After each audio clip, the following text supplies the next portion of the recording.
here we're trying to create a place where people can collaborate and have support downstairs, in the maker space. It's about sharing tools. It's about teaching each other, supporting each other. And so I was curious, you all kind of touched on it a little bit, but whether it would have been, the support from your parents giving you the tools, or from friends, or the graffiti culture, where was it that you found kind of the support to really give you the confidence that you could actually become an artist for a living? We'll turn it over to anybody. Well, I think at least three of us come from a graffiti background, and that's a very DIY mentality. So you just learn to just do it. Like, find the means, doing it illegally. So you can do it, whatever it takes to do. Sure. There wasn't any support of like grants, so here's a studio, go make art. I mean, I guess school was pretty good. No, but I think that it's a good point about the graffiti, because it's something that you do, especially when I grew up doing it and when you grew up doing it, there was never an idea of money behind it. The concept of being paid to do it wasn't even a thing. I mean, it wasn't even something anyone had done really before. Occasionally you might get asked to paint somebody's bedroom or something like that, but it wasn't really like a career kind of thing. So you're doing it purely for the passion and for the love of doing it with your friends. I mean, there's no other, you're purely motivated by the joy of it. So when it comes to making art and anything else creative, I think people who have come from graffiti as a background really have that motivation just to do it. We don't wait to be asked by anybody. We're not waiting to be paid or anything else. We just sort of get it done because we want to, and it definitely carries through into the rest of your creative world, I think, for sure. Yeah, for me, I'm from New York. We have a lot of graffiti background, but I'm still kind of like, new age, new school. So I do pay my respects to the OGs of the game that helped pave the way for, street artists like myself doing these big murals, So I owe a lot of respect to these guys.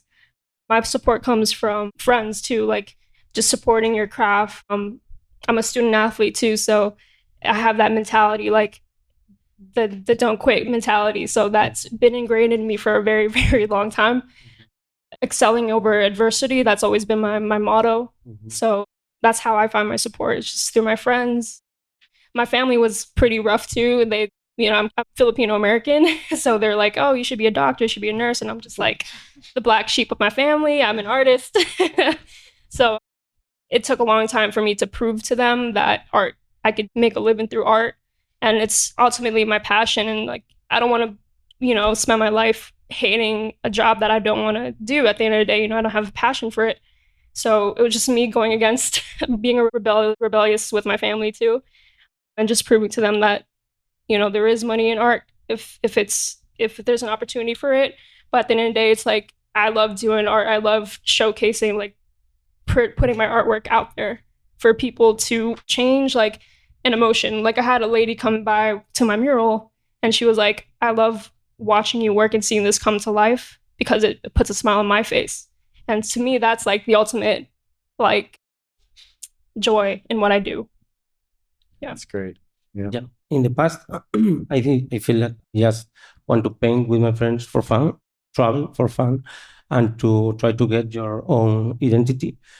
But I don't remember that nobody support us, maybe a few small commissions growing up, pay the rent with these things, but like very slowly evolution, and maybe maybe the politics or another agencies start to support me or to to contract me a few years ago, when you get like a good identity and you are artist, not before, in the past we didn't find, I think all of us, we didn't find like like someone like you maybe. Yeah, interesting thing, because you have seen the world of street art, the graffiti scene, which as you described was just sort of out there, people spraying walls for fun and messing around, and it wasn't something today you see. And I know that, some of you have done collaborations with, huge brands. There's been a huge shift in the, kind of acceptance and in the movement in general. And, I'm wondering, just how you feel about where it's landing. Does it feel good that you are now being recognized and celebrated, and there's opportunities to make money like any other artist, has? Or do you feel like, it's getting diluted at all from that original kind of street energy? No, I think that there's always room for both elements of what you're talking about. And I think one thing that's really important to remember is that when you see kids are out there tagging or whatever, which is perhaps the least desirable or the least favorable aspect of graffiti, that it's important to remember that it's just a young creative person trying to find an outlet. And that could be the next great fashion designer or architect or something else. I think people are beginning to understand that now more, and understand that there is somebody desperately trying to find a voice creatively, rather than being mindless or gang related or something like that. So I think graffiti, in that it is very something you do off your own back, and something, that can be a positive route towards something else, basically. And I think more people are beginning to realize that and support that as like a way. And people are also beginning to see that it's potentially a career. If you go about things the right way, you can use that as a practice ground to then take your art to another platform or, level. I think, sorry, just to add, I think it's really important to remember that fashion is very cyclical. And graffiti has been popular and unpopular already a number of times throughout the years. It had time in the 80s, time in the 90s. So it tends to go in and out of favor with brands. Yeah. There's nothing new now that brands are picking it up. It has happened historically. It goes in and out. So I think, it's always great when it does. Mm-hmm. Yeah, and then regarding the street art, I guess graffiti was used by city official as a way to say this city is dirty, we gotta put more security and police here. Or now it has shifted completely. When you want to develop an area, you better make sure you get some muralists in there first. So that's all a bit ironic, but same as cyclical, and Seattle just said they weren't going to prosecute any graffiti or vandalism. I don't know what's the idea behind there, but it's probably a plan. Yeah. So we're going to see the cycle repeat itself, probably. Yeah. But we're grateful we can make a living out of painting now instead of getting chased. And Okuda, I know that you've done collaborations with Adidas and Vans and Lacoste and some big brands. Just maybe speak to, what that's like, and how far it's come for you. Yeah, I think I use, like, I don't know in English, like mecenas, when you want to do a big project and they give you all the budget you need, Sometimes I use the brands to do that, or to do different things that you can do by yourself. To fund. Yeah, artists used to have the church or and they use you, brand. to put someone first in your brand, It's, Yeah. see, both ways. Okay, good. Tell me a little bit about, Alex, you were kind enough to explain to me, how you work, the grid. I've not seen that before. It's fascinating, just the arbitrary lines, but there's a role that technology plays that I'm just kind of curious to hear your thoughts on how technology is being used to do what you do, and maybe how you see that continuing to influence the world of art as it continues to influence everything that we're doing more and more. I think it's just the same as anything. As technology is always a tool, really, rather than like being the key part of your creative process. And as technology progresses, especially subcultures like graffiti or whatever, always reappropriating stuff or taking technology perhaps meant for something else and using it for mark making or something else. But yeah, the grid that you mentioned, I guess, is just a way of mapping my work onto the wall that involves arbitrary mark making, and then I take a photo and use Photoshop to put my design on top, and then I can see where it kind of lines up with the grid. So I mean, artists were doing that hundreds of years ago, apparently using candles and glass and projecting essentially an image onto a canvas, and they were tracing it. We've always been using what we can to try and get the job done. I think technology will always just be a bit like that. I think when art becomes a lot about technology, it sort of loses something. Like if you're, I don't know, I'm trying to say here, but like AI.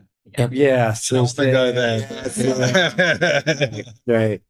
Yeah, after pandemic, I feel that I am very focused on create new artworks with technology or with IA, like I did a metaverse for Telefonica. I did installations in Mexico or China that you can travel along my art in a mirror tunnel with a screen behind.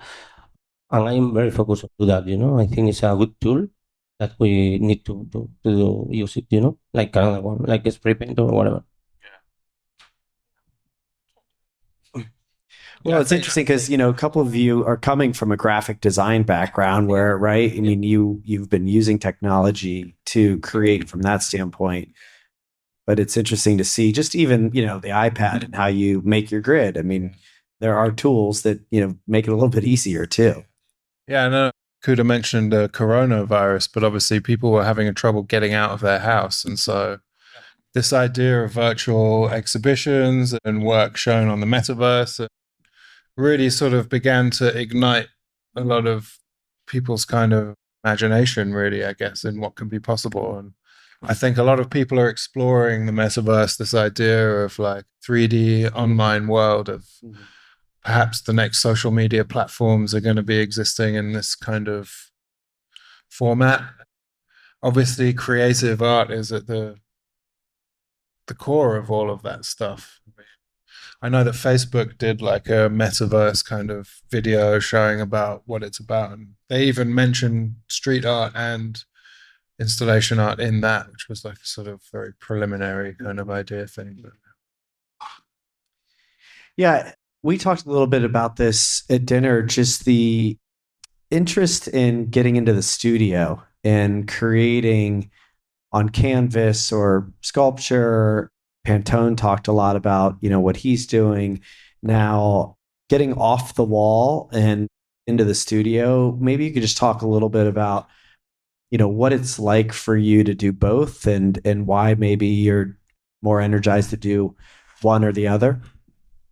Well, I think the studio is much more a space where you can experiment, and the murals, you can't just show up on the big building and say, "Oh, just going to experiment here. I have 2 weeks," and you got to, first of all, you got to send rendering and get that approved by whoever's financing it. So you better just make sure you get the job done. So Hopefully that part wasn't too hard. No, but I mean, for me, that's what I was missing. Once you do just murals back to back, there is just no room for experimenting, because you're like 5 murals ahead, sending you paint orders and you design, and like, when do you actually sit back and think and experiment and make happy accidents? I think we all reach an age where we feel the need to go back and do that. But then it's nice to get back out and do a big mural, because you get a real kick out of painting and seeing the reaction. Like, it's two completely different things. Like, you get direct feedback from the people seeing it. Mm-hmm. That's really thrilling and fun. But sometimes you just want space by yourself, space to make happy accidents.